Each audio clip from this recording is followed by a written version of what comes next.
I'm so happy and grateful for the fact that in the past, I used to believe this. That's good. Yeah. Now, I'm so happy for the fact that, I'm so happy and grateful for the fact that in the past, I used to believe this, which actually your brain says, yeah, that's true. And now I'm choosing to believe. So good. Right? And now I So say, good. now we are going to deliberately choose what we want to believe. Heck yeah. And as soon as we say, I'm choosing to believe this, Yeah. and then let's say you reinforce it with a yes. Yeah.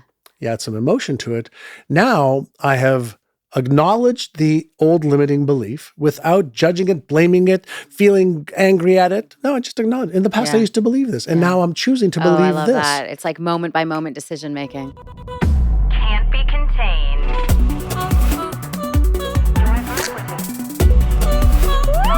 That's what I'm talking about. I'm so grateful that you're here. Thank you for coming down. I'm so grateful to be here. Thanks for having me. I know. I normally see you in gym gear, the gym clothes, that's like right. 7 a.m. Let's go. What is the number one thing right now that's making you feel most alive? Taking the programs and the content that I have shared for, 10 years being a coach and making it affordable for everybody in the world. Let's go, Yeah. John Assaraf. Yes. Yeah, that excites me the most. This is going to be probably, I believe, my last big business. I still want to work, but after this, I've got 40 team members now, and we're cranking. So I want to help many, many, many more people. Right now, we have about 25, 30,000 new clients a year. I want millions, of new clients that I can impact and share and teach and support. Well, you've had such a profound impact in my life. Oh, thank you. I knew your work before I knew you as That's a right. friend. And so I'm grateful for all of the knowledge and all of the insights and all of the ahas. And particularly, you really supported me with money mindset and just wiring the consciousness and the nervous system and the brain. You talk a lot about that for abundance. So why that? Why is that so exciting for you to teach? Everybody has the potential to do well in life. And in today's day and age, I think if I asked anybody this question, is there enough information and knowledge on how to become wealthier, happier, and healthier right now? Never been easier. Are there tools that you can get for free or paid that will teach you, how to grow your business or make more money or invest better? And are there ways to learn the strategy? What should you do? When should you do it? How long should it take? Yeah. So all that's available to us right now. So what I became fascinated with many years ago is, why wasn't I doing the things that I knew I should be doing? Right. Why wasn't I implementing the stuff from the books I read, excuse me, or the events that I went to, and I go, oh my God, this is life changing. It's going to be so phenomenal. I'm going to change my life. Life's never going to be the same. Right? And then 3 weeks later, I took that document that I wrote on and put it in the drawer. Yeah. I didn't look at it. So I was fascinated with, how is it that we as humans could have access to all of this stuff? And now with AI, which we were talking about earlier, it's on your fingertips for free. It's so crazy. It's so crazy. Why are so many people stuck? Why are over 90% of U.S. population that's working will never reach financial freedom? 90%? 90%. Only 10% get there. Whoa. And so the question becomes like, what is really in people's way? Like, what's in my way? Yeah. And I got fascinated with that question literally 40 years ago, because my dad worked hard as a cab driver. My mother worked at the local department store as a seamstress. And there was always arguments and fights about no money. She wanted money for food and clothes to take care of her family. My father wanted money to gamble, go to the horse races. And so I just got fascinated with abundance. I was told, a long time ago, that I have a lot of potential. I said, great. You can achieve anything you want. I said, great. But nobody showed me how to do it. Yeah. So I got fascinated with understanding behavior and I consider myself somebody who, I study neuroscience and neuropsychology every day. I'm a behavioral neuroscience researcher. And I like to ask the difficult questions of myself. Why am I not doing 10x what I'm doing right now? And then there are answers that give us the reasons why am I not behaving in alignment with the vision or goals that I want. What are some of those answers and what are the solutions? There are actually only 4 things. And so when we dive a little bit into the human brain, the first thing to understand is functionally, your brain, my brain, Barbara Streisand's brain, Genghis Khan's brain, Hitler's brain, Anwar Sadat's brain, every brain functionally works the same. And if every brain functionally works the same, then what your brain can do, my brain can do. Right. So when we understand that we have 3 core networks in the brain, and we don't need to go too deep in it, but we have a salience network, a default mode network, we have an executive functioning network in the brain, and then those networks activate, turn on or off different circuits. So we have a motivational circuit. When we have the motive to take action, we overcome self-doubt, fears, anxiety, worry. But when we don't understand how to turn on or off the different circuits, then we keep repeating the same patterns that we are conditioned to repeat. And the 4 things that holds people back, some people have 1 or 2 or 3, and some people have all 4. So number 1 is limiting beliefs. And if you were to ask a neuroscientist, where are limiting beliefs in the brain? They'll tell you they're everywhere.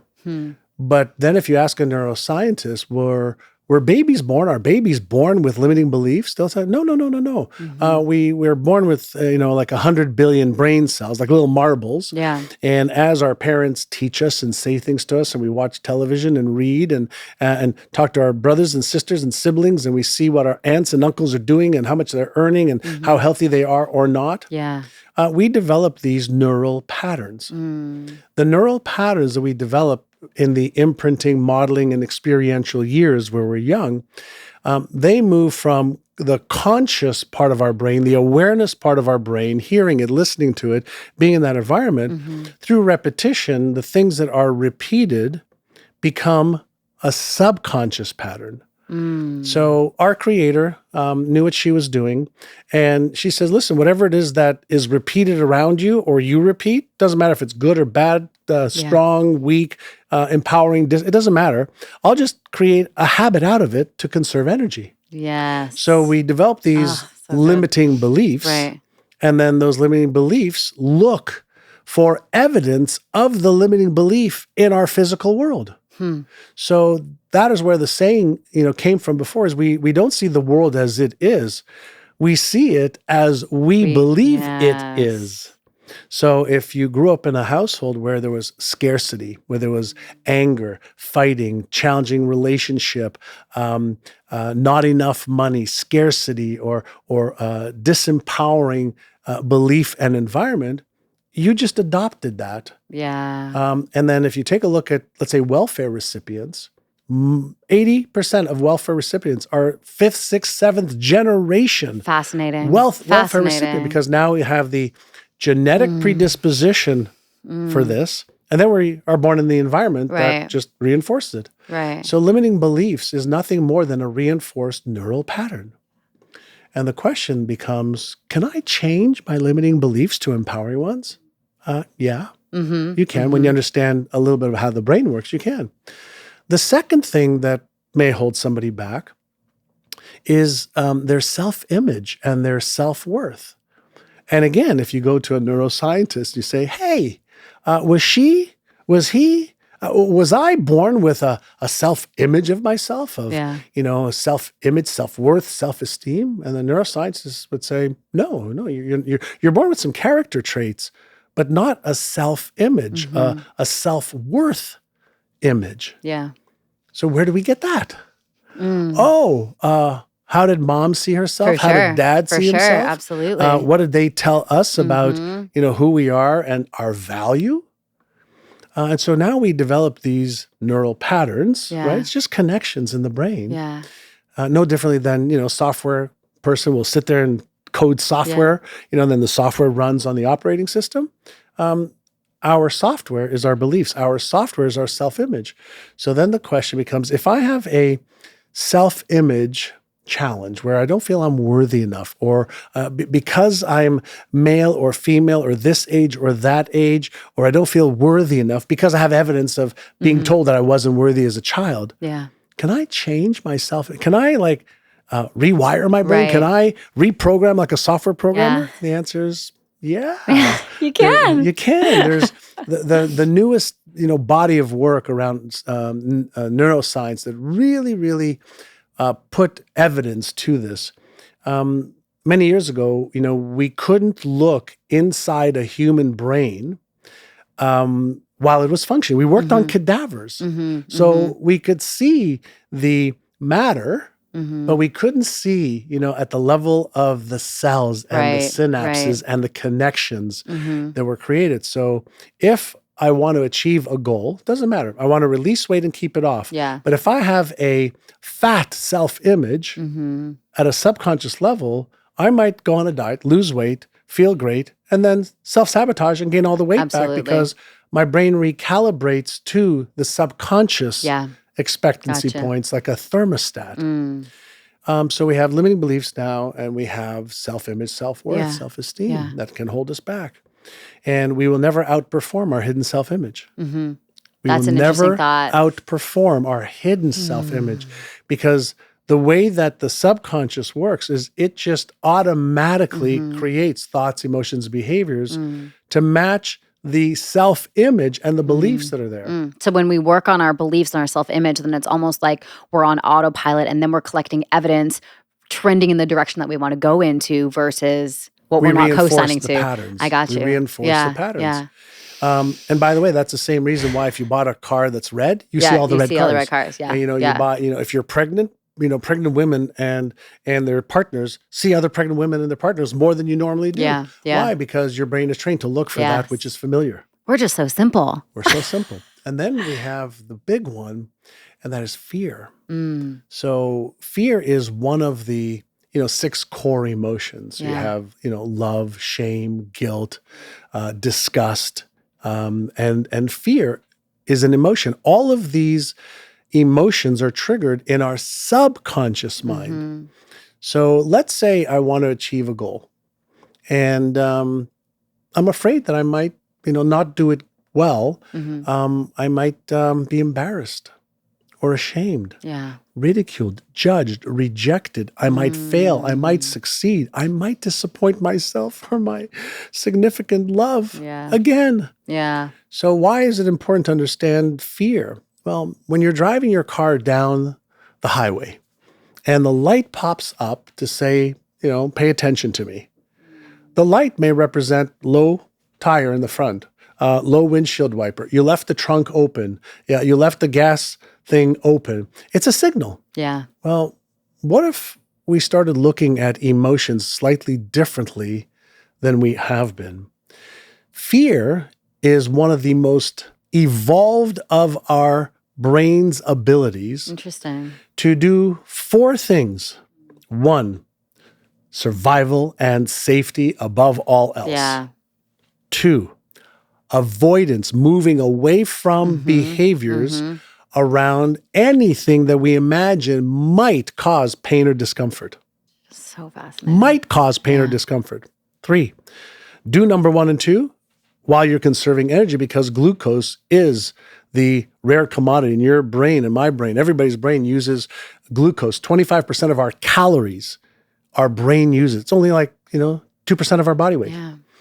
And so it's trying to conserve energy, and change requires energy. And then number 4 is to gain pleasure, and we do that through whether it's eating, exercising, being with friends, listening to music, having sex. So here is what happens. Somebody sets a goal. It doesn't matter if it's a wealth goal, business goal, health goal, relationship. It doesn't matter. Our brain works in a specific way. So if I have limiting beliefs that'll hold me back from achieving that goal, well, those limiting beliefs create my reality. If I have a self-image challenge that I don't really at a subconscious level believe I deserve that goal, I'll self-sabotage and procrastinate. Yeah. If there is a chance that I might lose money, lose time, get hurt emotionally, mentally, spiritually, financially, doesn't matter. If there's a chance of that happening, a circuit in our brain goes off. I call it the Frankenstein's monster. And it's always asking this question: what if you fail? Right. Yeah. What if you lose money? What if you lose the weight, gain it back? What if you suffer in this relationship and you go back to the same type of girl or guy that you dated before? It always works on what if negative. And it's called the right prefrontal cortex, that part of our frontal lobe. But the other side is what I call the Einstein part of the brain. It's the part of the brain that says, well, what if I can succeed? What if this is better for me? What if I do win? What if, I can make this happen? How can I decrease my risk? How can I do this in a safe way? Yeah. Well, what happens is most people don't realize that when they're in a state of fear, right, our brain is just projecting a potential unpleasant experience. It's anticipating what might happen, but it releases the neurochemicals of that anticipation right now. Interesting. So we put our foot on the brakes. We're done. Why? Yeah. Protective mechanism. And it's automatic. So this is where the fight, flight, or freeze response comes in.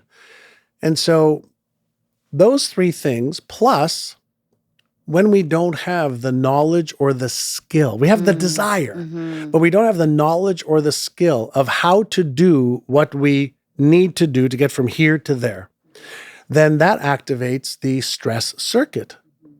Now, what is the stress circuit? I know you teach a lot about this, but I consider the stress circuit as the circuit that goes off when the current demand exceeds your current capacity or your imagined capacity. And it's just a circuit that goes off. So that means that in the absence of knowledge and skill of what do I do? When do I do it? How do I do it? How do I minimize my risk? What's step one? What's step two? What's step three? Which our brain needs in order to feel a level of certainty. Safety and certainty. So when it has an uncertain circuit, the stress circuit is activated, it actually activates doubt, fear, and anxiety. So in a state of doubt, fear, and anxiety, I naturally move to protect myself. Not doing that. Right? So those are the four things that hold people back. So then the question becomes, okay, I got it. Those four things may be holding me back, or one or three of them.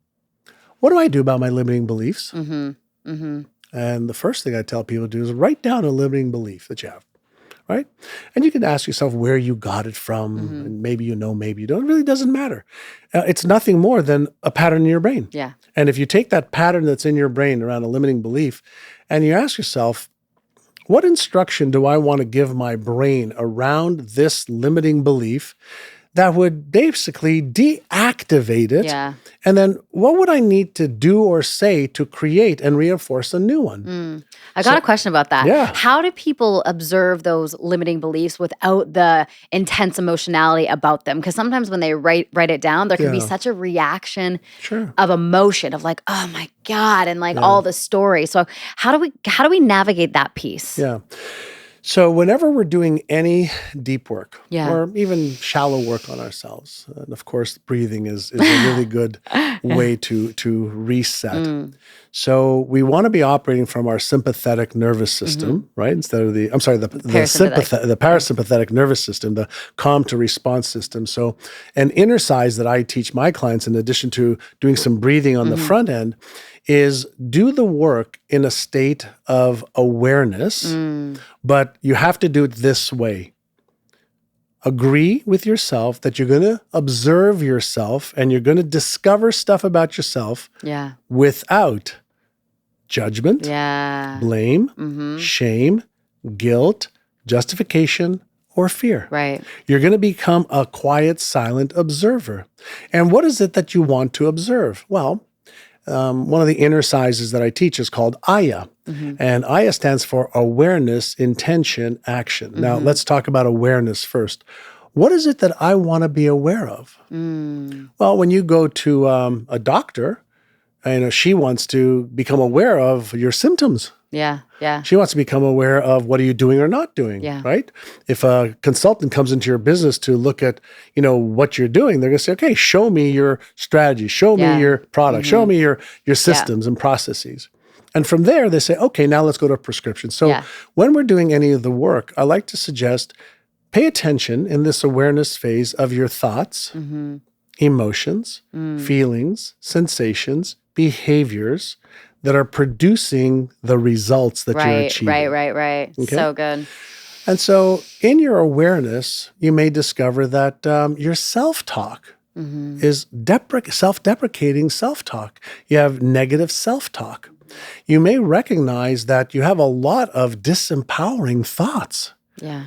You may discover that you are anxious or stressed or worried or fearful. Now, if you do this in a calm, relaxed state deliberately, then you're not going to activate that stress circuit, the sympathetic nervous system.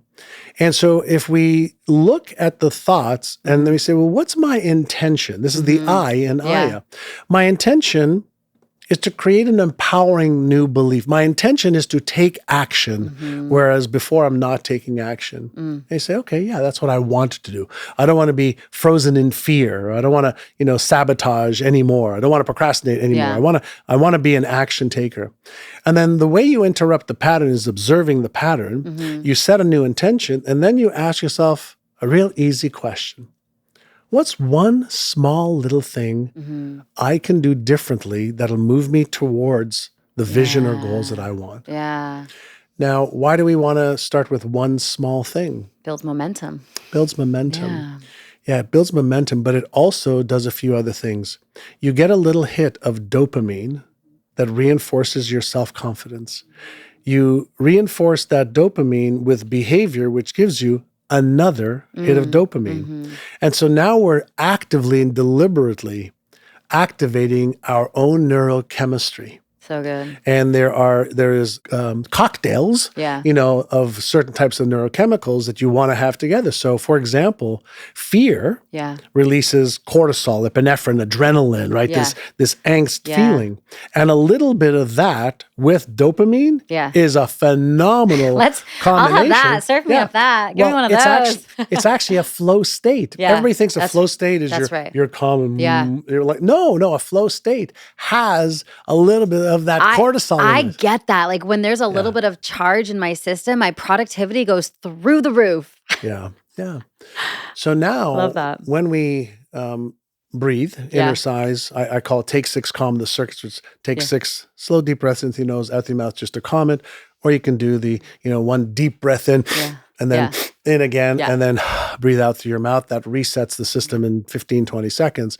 So if I'm in a calm state where I can observe and respond and I'm deliberately choosing my behavior, I'm no longer in a habitual, repetitive state of reinforcing my old patterns.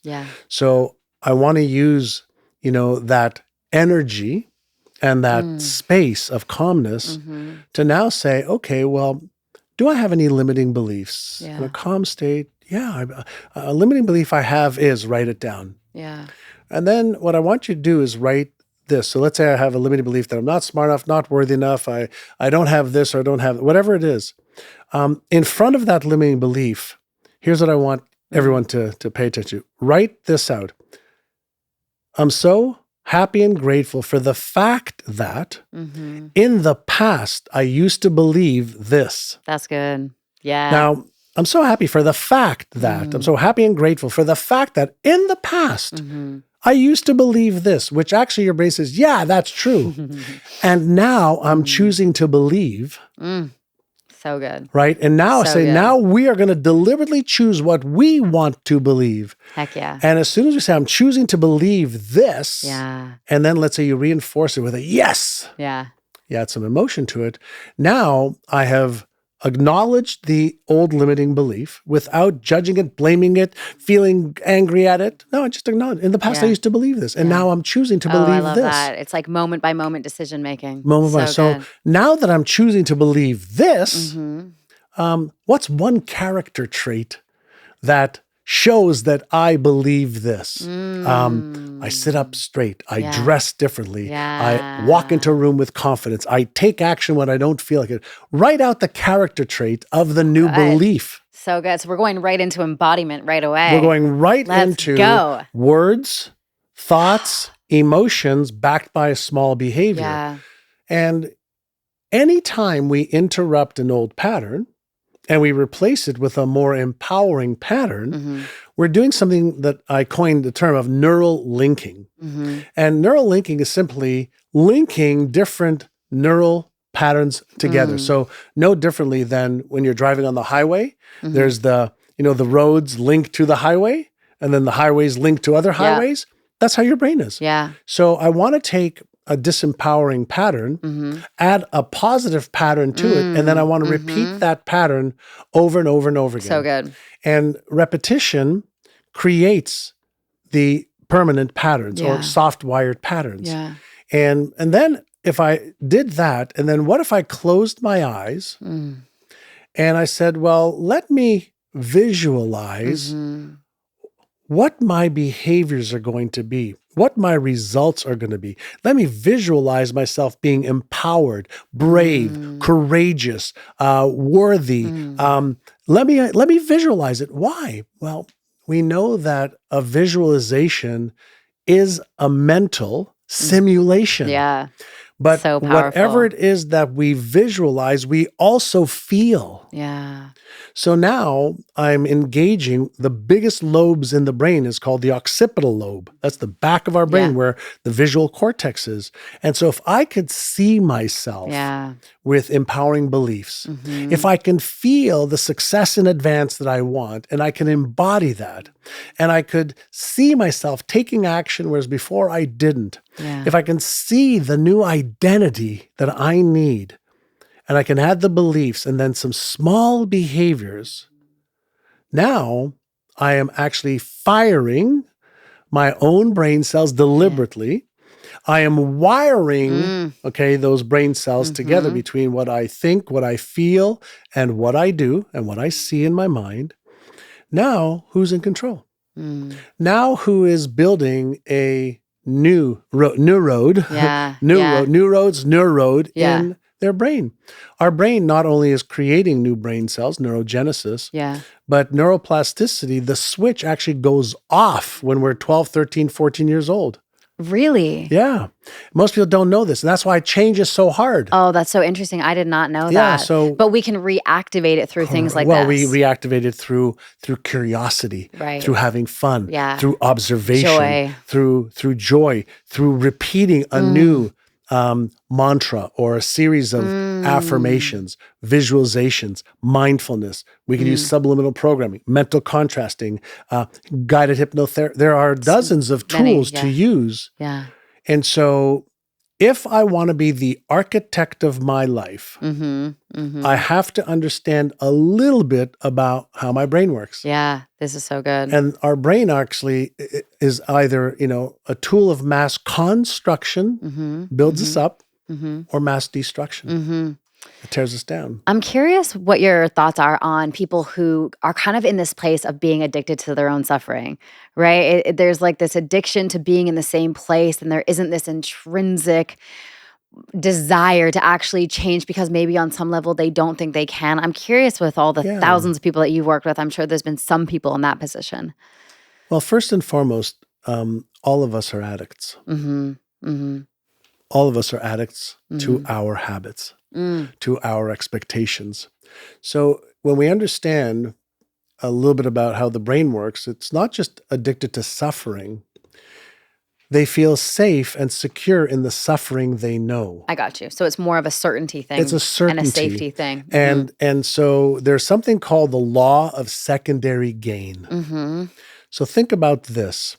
When I procrastinate, Yeah. when I self-sabotage, when I'm close-minded around my situation, is it possible that I'm actually getting a reward for staying comfortable versus the opposite neurochemical of cortisol when I try to get outside of my I comfort got zone? you. Yeah. So the law of secondary gain says Interesting. I am gaining some kind of benefit by not changing. So then the question comes that's interesting. for somebody is, if you could change and you could feel safe and comfortable in the change, would you want to? And if they say, no, I really don't want to, they can't help them. And I learned many years ago to get out of the convincing business. Yeah. Yes. Right? Yeah. So you help people that want help, not necessarily the people who need the help, because they have to participate in the rescue. Yeah.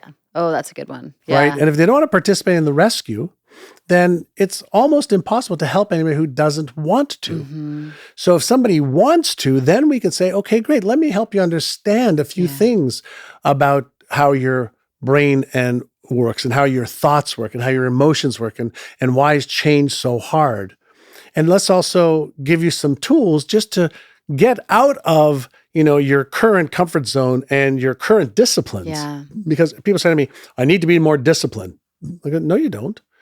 You're already 100% disciplined to your current thoughts and emotions and behaviors. Yes. You're disciplined to achieve exactly what you're achieving. That's why you keep repeating That's a great it. framework. Right? So you are disciplined. You don't need more discipline. Huh. You just need to change what you're disciplined about. Right. Yeah. And what you're disciplined for. And so we've all heard the saying, we're creatures of habit. Yeah, but the habits aren't just behavioral habits. Yeah. 85% of the thoughts that people have today are the same ones they had yesterday and the week before. How do you break that pattern? I've heard that statistic so many times, but I'm curious how you break that and begin to generate new thoughts. Is it just through focus and presence and being so intentional? Or what's your thoughts on that? Yeah, the reason the mindfulness movement became so big was because of The Secret? No, The Secret didn't talk about mindfulness, no. Is because the mindfulness teachers, taught people how to see themselves, see their circumstance, see their thoughts, see their emotions, see their results without judging them. So they made it safe to be aware. Mindfulness is just awareness. Yeah. And that's why, the inner side, as I shared before, awareness of your thoughts, emotions, feelings, sensations, behaviors. With all of my students, one of the things I share with them is get your phone out and at 5 minutes before every hour, okay, 8:55, 9:55, 10:55, 11:55, stop. And just breathe. And just deliberately get calm. And ask yourself this question. What have I been feeling the last 55 minutes? Write it down. What have I been thinking about the last 55 minutes? Write it down. What have I been doing the last 55 minutes? Write it down. What results have I produced in the last 55 minutes? Write it down. So you start to journal your thoughts, emotions, feelings, sensations, and behaviors. And if you do it in a way to just observe, now the fact that you're observing changes the neural pattern because now you're giving it awareness. Right.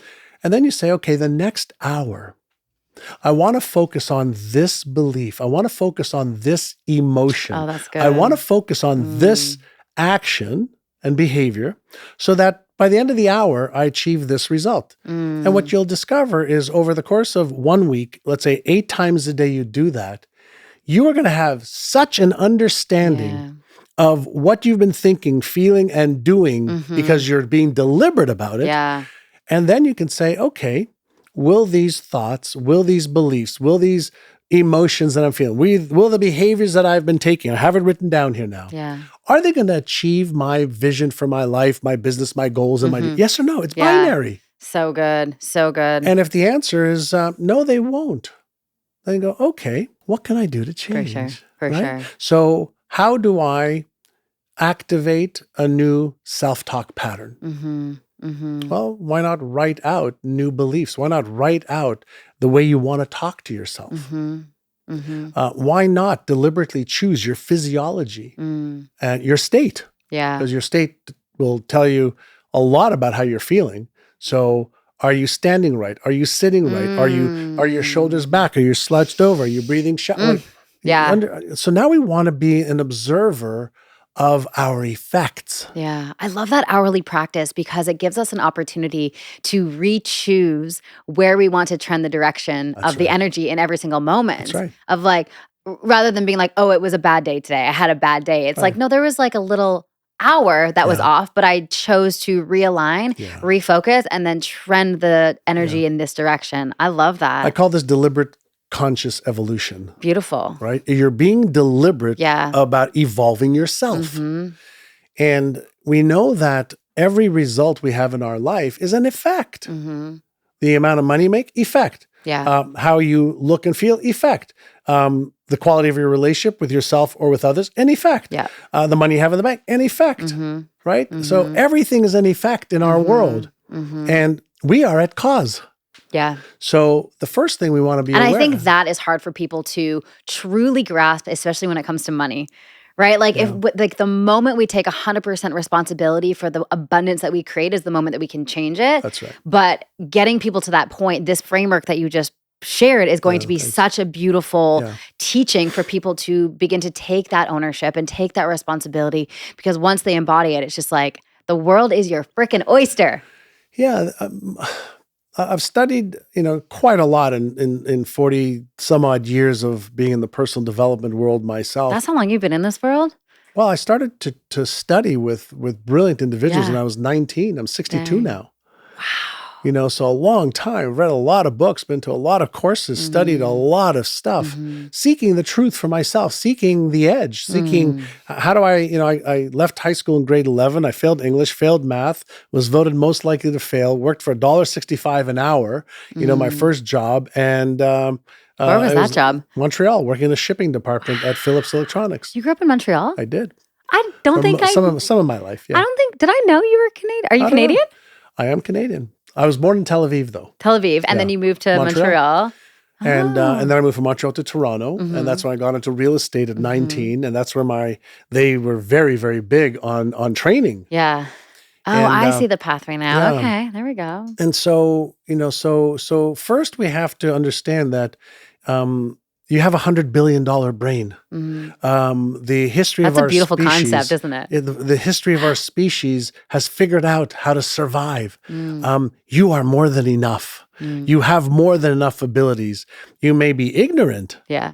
right? You may not know how to activate it, but you are dealing with a power within you that would maybe scare you when you knew how powerful you could be. And this is a reason to just be humble, Right. around how powerful we are. But we also have to take responsibility. Like if somebody gave you your dream car and brought it to your driveway, or you all of a sudden won a private jet, and they pay for the fuel for life, but you had to learn how to fly it. All right. It would be a shame to leave it, in the hangar Yeah. and not fly Yeah. it. Well, you have that ability with your own brain. And so it takes some introspection, looking within, and realize, especially let's say with money, first and foremost, what is money? Like I just finished teaching 1,000 people. I say energy when people ask me that All right. question. So let's say it's energy. Okay. Everything is energy. So Yeah. let's go beyond that. Okay. So at the beginning of time, did money exist? No. Oh, so money is an idea. Mm-hmm. Money is energy. And why did we create this thing called money? To trade. To trade. So when we lived in tribes, right, that fished and foraged and went out there wasn't any need to trade stuff. But when the tribes got bigger and then one tribe moved, let's say 2 or 3 kilometers or miles down the way, and they got really good at fishing, and this tribe was really good at foraging, and this tribe was really good at putting baskets together to carry all the berries in, and that tribe over there, figured out how to yarn things and create, these wool skin or whatever suits. They started to say, hey, I'll give you, my berries for your fish. I'll give you my wool skin for the knives that you carve out. And we started this means of exchange. So first and foremost, money is nothing more than a means of exchange. Part one. Yeah. And second, is there more than enough money on this beautiful blue planet? Is there more than enough money? So there's more than enough money. It's a means of exchange. And as a result of people exchanging stuff, then there was value placed on my 2 fishes worth 2 bushels of berries. Yeah. Okay, trade. Boom. So there's a value system. So now we get into the real world where we live in cities and towns and villages all over the world. And we've developed this commerce arena where people exchange what it is they have or what it is that they do. So the marketplace brings a value, and your program, product, or service is a value in the marketplace. Yeah. So now the question becomes, what does me having, more, or me making more money have to do with my beliefs? Well, if you believe that you don't deserve it, if you believe that you can't have it, you believe it's hard, if you believe that there's not enough, if you believe that money is scarce and assets, then you're never going to do this exchange thing with others. But if you believe that I am more than enough, there is more than enough, I just need to figure out, how do I take my program, product, service, or thing, whatever the thing is, and find enough people who value it that they want to exchange money with me for that. Totally. Yeah. And I could do that on a local town level. I could do that on a city level. I can do that, on a region level. I could do that online all over the world. Totally. So now I need to learn the skill of earning money. Yep, you do. Yeah. Right? And you're either going to learn the skill as an employee, and you're going to be good at something that somebody else will take all the risk and they'll pay you to do that something. Yeah. And then you're going to be limited by how much value that something is in the marketplace. Yeah. Yeah. Or you can say, well, let me use my brain and let me see if I can come up with a program, product, service of value. And then let me find out, how do I exchange what I have, what I bring to the market? Yeah. Because the market's willing to buy. There's no shortage of money. The market is buying. Even in the worst of times, there's people who become millionaires. Yeah. So is what you bring to the table needed in the market? Yes. Do you know how to get what it is that you do in front of a lot of people? Yes, no. If no, who can help me? Yeah. Yeah. Right? Yeah. So now I can still, make as much money as I want. I don't have to have the expertise of knowing how to go to market. Yeah. I could barter with somebody who knows how to. I can hire somebody who knows how to. I could partner with somebody who knows how to. I could defer payment to somebody who knows how to. Yeah. So now I'm being resourceful in the absence of resources. But all of this is thinking frames. For sure. These are ways to think about yourself. Yeah. And so if there's enough money and you're not making, what you want, then you're not bringing the value to the marketplace and letting enough people know about it. Yeah. Yeah. So let's fix that. It's so beautiful the way that you're explaining it, because what it's really doing is it's the message that you're sharing, and I'm grasping is like, this is for everybody, and everyone has the ability to unlock this abundance through the work, right? Like correct. doing the work. And when we go on, I think choose your hard, right? One of my friends, Chris Winfield, says, I work hard to make my life easy, right? It's like when we do the work and we use these practices and we're intentional and we're setting that alarm at 11:55 and we're really thinking and we're being deliberate, to use your words, that for people, like that's intentional, maybe not like hard, but there's a healthy amount of effort to do that. Of course Which there is. then makes everything flow and everything become easier versus taking the easy road out and just not doing all that stuff, but then life becomes challenging because then we're broke, we're sick, we're fat, things aren't working, and we're like, why is this not working? It's like because it takes effort. Yeah, when I teach, I often have a Rubik's Cube with me, whether it's a 2x2, a 3x3, 4x4, 5x5, or the big octagon one. And I ask people, I said, if you were committed to solving this Rubik's Cube, even though you may have tried in the past and maybe failed, maybe you got it. If you were committed, could you solve it? And almost everybody says, well, if I was committed, I could solve it. I said, if you were interested, could you solve it? Nah, probably just tried a few times. And So first, let's ask everybody a question. Are you interested? in your vision and your goals and the income and the body and the energy and the life that you want to have? Or are you committed to having it? Oh, that's interesting. Yeah. Right? Yeah. If you're interested, you're going to do it's easy and convenient. You're going to come up with stories, reasons, and excuses, why you can't and why it's not the right time and why it's not for you. And she has it, but you don't. But if you're committed, are there books, courses, coaches, programs, chat GPT that you could get the how-to in less than 60 seconds So now? wild these 60 days. seconds, you can have the entire game plan. So that just means that when I commit, I follow through and I do whatever is necessary. And when we're in a state of commitment and we have a big reason why we must do it and why we must do it now, when we come up with the reasons why we must, we're actually engaging the limbic system of our brain. It's the emotional center of the brain.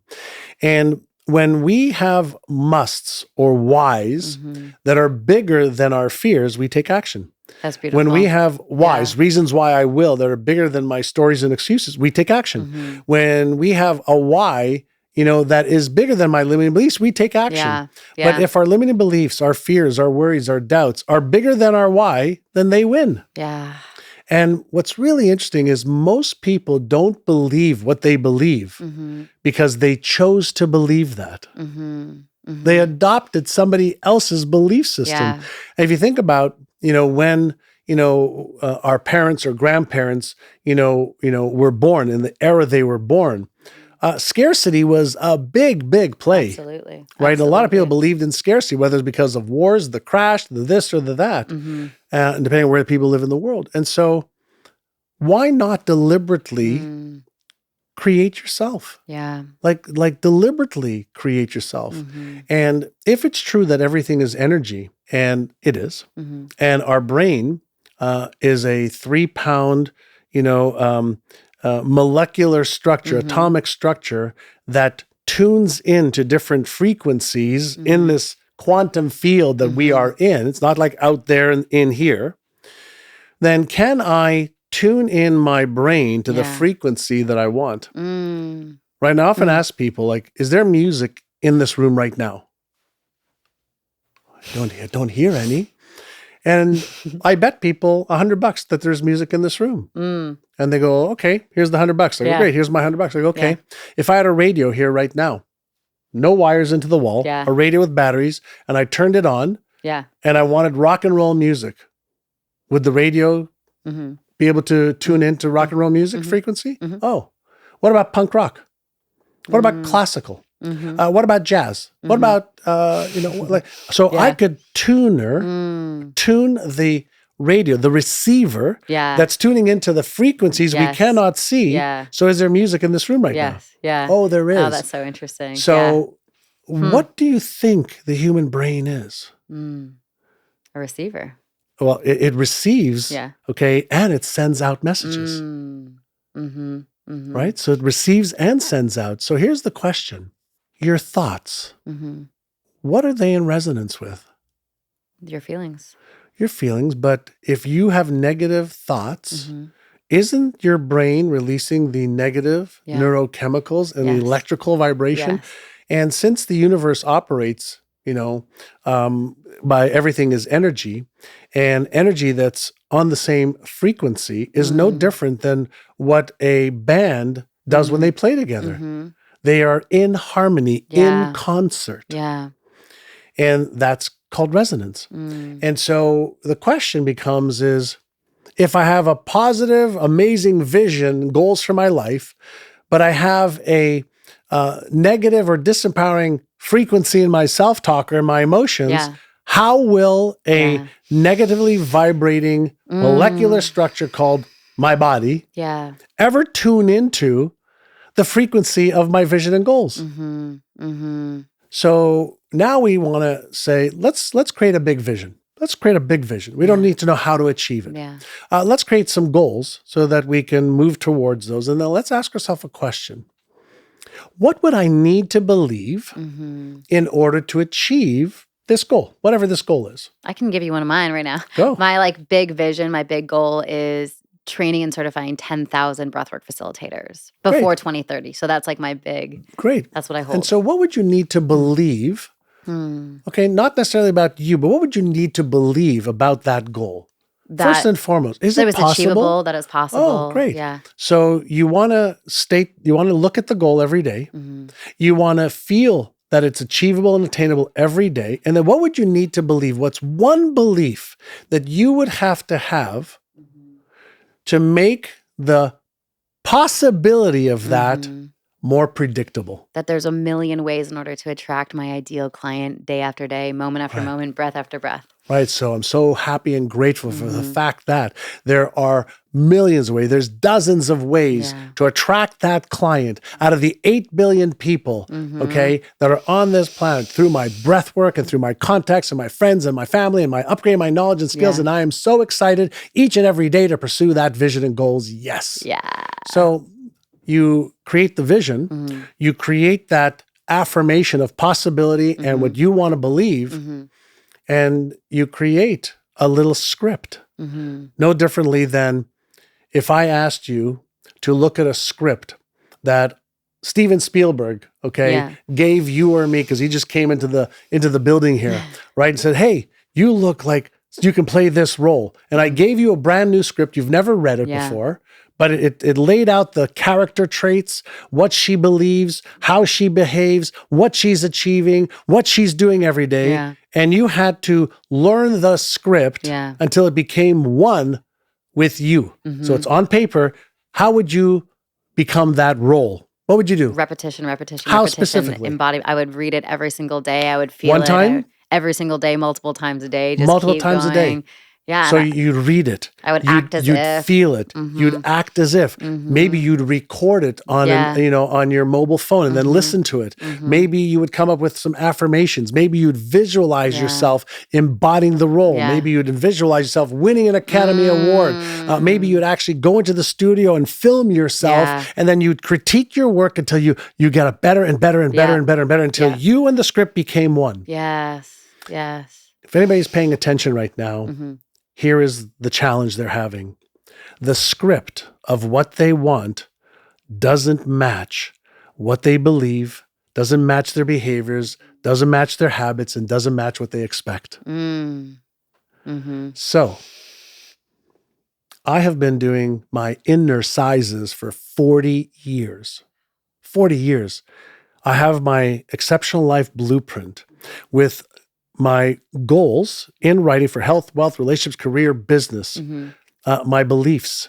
I have images of where I want to go and do, who I want to help. I have a vision board that I look at every day. I have goals that I look at every day. I have my brain training exercises for self-talk and visualizations, and I do that every day to prime my brain to train my neuro muscles. The way I train my bicep or legs, I exercise. Well, I innercise to train my self-image, self-worth, self-esteem, the beliefs that I need, the habits I need, the discipline I need, the behaviors that I need. I practice it every day for 5 or 10 minutes. So good. And then I lay out a plan for here are my high impact activities for today. Simple. Here are my high impact activities every day. So, if I'm living, the life that I want to live, then my values are God, my health, spiritual, emotional, mental, physical, financial, my family and true friends, contribution to the world, and fun and experiences. So my life is a masterpiece. And so every day I ask myself this question: what are you doing to fulfill your number one value? Well, I meditate. I help people. I lift people up. I do charitable things. What do you do every day to meet your health goals? Well, I meditate. I'm mindful. I exercise. I exercise. I stretch to work on my mindset and emotional control. What do you do every day for your family? Well, I speak to my brother, my sister, and with my wife, my kids every day. Then, what about contribution? Oh, well, I write books, I appear in movies, I appear on podcasts, I train, I teach people, I give, I research, I help you with what I find. That's my contribution to the world. And then fun and experiences. I love to travel. So, Got a Telluride, go skiing. Yeah. So I like to travel. So when I set my goals for the year, the first thing I actually put in my calendar are all of my trips. So good. I put my trips and I take off 3 months a year.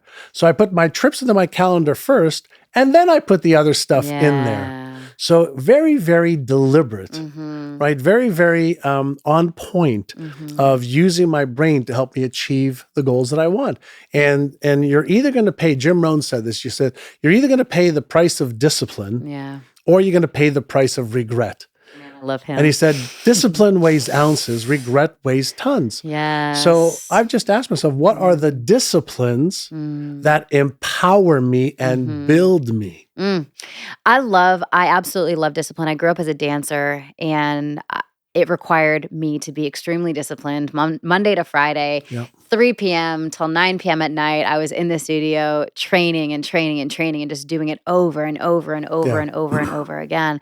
And I'm so grateful for those moments because it really taught me not only the practice of discipline, but the power of discipline, like what it really requires. And it was so translatable to being an entrepreneur because that's what it's all about. And I really believe that for me, business is such a spiritual journey. It's such a spiritual practice. And it's so much is about doing the inner size and getting the emotionality and the energetic system so attuned to where we're going every single day. Yeah. And that is just as important as going to the gym to look fit, if not more.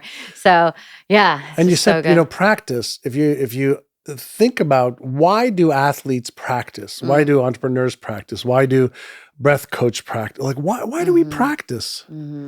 Well, if you understand what's happening neurologically, when we practice, we activate brain cells. Yeah. When we activate those brain cells, they create connections. So practice reinforces or makes those connections permanent. So the old adage, practice makes perfect is actually wrong. It's perfect practice makes perfect. So if you practice the wrong things, then those become automatic and you have these habits. Yeah. So in the world that I play in of training the brain, there's some stuff that I like people to focus on, and that is slow is smooth and smooth is fast. I like that. What does that mean? Practice slowly first. Practice, being aware. 2-3 minutes. Just be aware. Sit quietly. Close your eyes. What do you feel? Right? Open your eyes. Look at yourself. Look at the world. What am I creating? Yeah. And so if you calm down, not slow down, calm down. Yeah. Which is I'm so glad you said that because it is such a beautiful thing for entrepreneurs to get that because they're like, slow down. I don't want to slow down. Yeah, it's calm down so that you can actually activate, that Einstein part of your brain and work from that part of your brain. Frankenstein's monster is there to protect you. Yeah. So don't be mad at fear. Don't be mad at stress or anxiety. Yeah. That's there to protect you. 100%. But what is the lesson it's trying to show you or the thing it's trying to show you? But when we operate from that higher cortical functioning CEO, executive director part of our brain, then we can be deliberate about, is what I'm thinking, feeling, and doing creating the results that I want? Yeah. Yes, no. If no, it's okay to say, what would I need to think? What would I need to believe? What would I need to feel? What would I need to do? And let's say you say, I don't know. Okay, great. Ask the next best question. Well, if I did know, what would be some ideas? Yeah. And if you say, I don't know, okay, great. What's the next best question? Who would know? Yeah. Well, I don't know who would know. Okay, great. Can I go online somewhere to find the answer? Yeah, I can Google it. Great. Start with Google. Great. Right? You don't want to use Google? Great. Go to Claude or Bing, Bard, or ChatGPT, chat.openai, and just say, hey, let me share with you my situation. Act as my world-class coach in this situation and So good. give me what I should be good. thinking, feeling, and doing. Just give me a plan for 1 week. Yeah. And literally in 60 seconds, ChatGPT will give you for free. It's so For wild. free. I love right? the It's a time $1 that we're billion living in. assistant for free. All you need to know is how to ask your assistant the right questions. It's so great. So none of us have any real excuses today. Yeah. None of us, unless, that's the life we want to live, is a life of excuses. So for anybody who says, I ask all of I mentioned to you, I was training 1,000 people earlier today, and I said to them, how many of you want to succeed? Like everybody said, me. I said, great. I need you to do something maybe uncomfortable. And they're like, what? I said, I want you to get a divorce. And they're like, what? Yes, a divorce from your limiting beliefs, a divorce from your low self-image or self-worth, a divorce from your fears, a divorce from your stories and excuses, a divorce from anything that is holding you hostage, keeping you playing small. Are you prepared to do that? Yeah. Because if you're prepared to get a divorce from those things, now we can start working towards, okay, how do I do this? And in the world that we live in, a world of abundance, I mean, so much abundance. Unlimited. We want to remember that up until this moment, science has not been able to recreate what a human brain does. Faster, yes. Multiple parallel processing, to some extent. Yeah.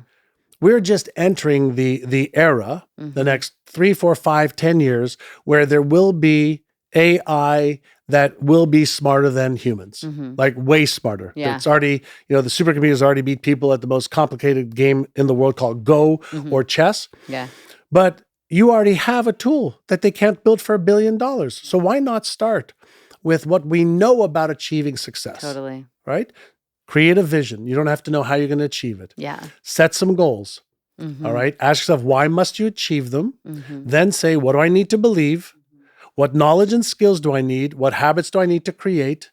And let's get busy starting tomorrow or starting today. Oh, man, I love that so much. That's such an invitation for every single person listening to get amongst you, get amongst your work. Can you share with us a little bit about how we can find the amazing John Assaraf? Thank you. Listen, they can go to johnassaraf.com and they'll see, some stuff there.